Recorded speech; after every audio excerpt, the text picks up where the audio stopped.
रामकृष्ण हरी माऊली. संत एकनाथ महाराच्या घरी जेवले. संत एकनाथाची अद्भुत कथा. पैठणमध्ये राण्या नावाचा एक महार राहत असे. तो सदाचरणी व भाविक होता. त्याची बायकोही त्याच्याप्रमाणेच. ती उभयता नाथाच्या पुराणात कीर्तनास व भजनास नित्यनेमाने हजर असत. बाहेरूनच नामघोष करीत. एकनाथावर त्यांची पूर्ण श्रद्धा. त्यांची सेवा करण्यात त्यांना आनंद वाटे. सर्व विश्वात हरी भरून उरला आहे. प्रत्येक प्राणिमात्रात स्थळीस काष्टी पाषाणी हरीच आहे. हरीशिवाय रीते काही नाही. असे नाथाचे प्रवचन ऐकल्यावर हे महार झोडपे घरी गेले आणि विचार करू लागले. विश्वात जर हरी भरून राहिला आहे तर तो आपल्याही अंतःकरणात आहेच.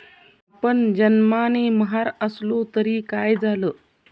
काही दिवसानंतर नाथाचे पुराण संपल्यावर राण्याने धीर करून नाथाला विचारले, महाराज, आपलं म्हणणं आम्ही ऐकलं.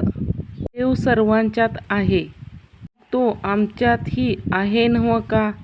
मग आमच्या घरी एकदा पायधूळ टाकाविना 4 दिवसाची इच्छा आहे. आपण भोजनास यावे म्हणून. आम्ही सगळं अगदी निर्मळ करू बघा. राण्या व त्याची बायको फार स्वच्छतेने राहत.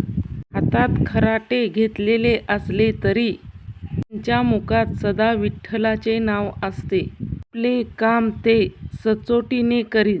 दुष्ट विचार ते कधीच मानत नसत. जातीने महार, पण शरीराने शुद्ध व मनाने निर्मळ. शुद्ध चरण व ईश्वर भक्ती या गुणात शेकडो ब्राह्मणांना त्यांनी मागे सारावे अशी त्यांची चालचलणूक. राण्या महाराचे बोलणे ऐकून नाथाला आनंद वाटला. त्याच्या घरी जेवायला जाण्याचे त्याने मान्य केले. ही गोष्ट साऱ्या गावाला कळली. काय हा भ्रष्टाचार? नाथाची धिंडच काढली पाहिजे. चांगले प्रायश्चित्त दिले पाहिजे. इत्यादी उद्गार ढोंगी, भोंदू, अप्सरी कर्मटाच्या मुखातून बाहेर पडू लागले. एकनाथांना पकडण्याचा विचार त्याने सुरू केले. ठरलेल्या दिवशी एकनाथ महाराज निर्विकार मनाने राण्याकडे भोजनास गेले.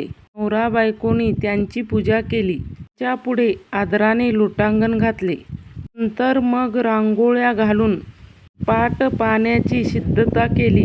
नाथ प्रेमाने जेवायास बसले आणि संतोषाने अन्नपदार्थाचे सेवन करू लागले. नवरा बायकोला मोठी धन्यता वाटली. नाथ महाराच्या घरात जेवण करीत असतानाच त्यांना पकडावे म्हणून काही लोक टपून बसले होते. काही मंडळी नाथ परत आपल्या घरात पळून जाऊ नये म्हणून त्यांच्या घराकडे धावली. महाराच्या घरात नाथ जेवायला बसलेले डोळ्यांनी पाहताच काही मंडळी घरात शिरणार. नाथाच्या घराकडे गेलेली मंडळी येऊन सांगू लागली, हो, नाथ तर आपल्या घरात झोपाळ्यावर बसून उद्धवाबरोबर गप्पा गोष्टी करीत आहेत. तुम्ही येथे कोणाला पकडणार? हे ऐकून इकडली मंडळी तर गारच झाली आणि धावत धावत जाऊन नाथ खरोखरच आपल्या घरात बसले आहेत याची त्यांनी खात्री करून घेतली.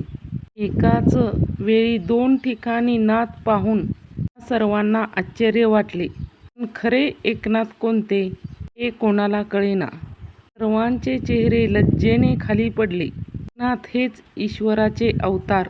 ही सारी ईश्वराची लीला असे समजण्याशिवाय गत्यंतरच नव्हते. कसले पकडणे आणि कसले प्रायश्चित्त?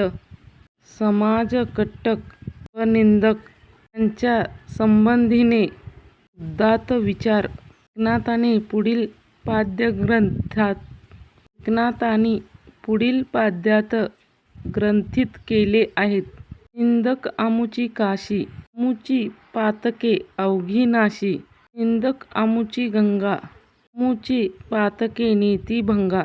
निंदक आमुचा सखा, ची वस्त्रे धुतो फुका. पैठणची फाल्गुन वैद्य षष्ठी. नाथाच्या जीवनात फाल्गुन वैद्य षष्ठीचे फार महत्त्व आहे. त्याच तिथीला 5 महत्त्वाच्या घटना घडल्या. ही विशेष योगायोग गोष्ट आहे. त्या घटना अशा. पहिली घटना, नाथांचा गुरु जनार्दन स्वामी यांचा जन्म. जनार्दन स्वामींचे दत्तदर्शन. जनार्दन स्वामींचे नाथावर अनुग्रह. जनार्दन स्वामींची देहवासना. एकनाथ महाराजांचे देहवासना. पैठणमध्ये हा षष्ठीचा उत्सव फार मोठ्या प्रमाणात होतो. एकनाथ महाराजांनी प्रथम आपल्या गुरूंच्या पुण्यतिथीचा दिवस म्हणून उत्साह करण्यास सुरुवात केली. पुढे मग एकनाथाच्या भक्तांनी त्यांची पुण्यतिथी म्हणून हा उत्सव पुढे चालू ठेवला.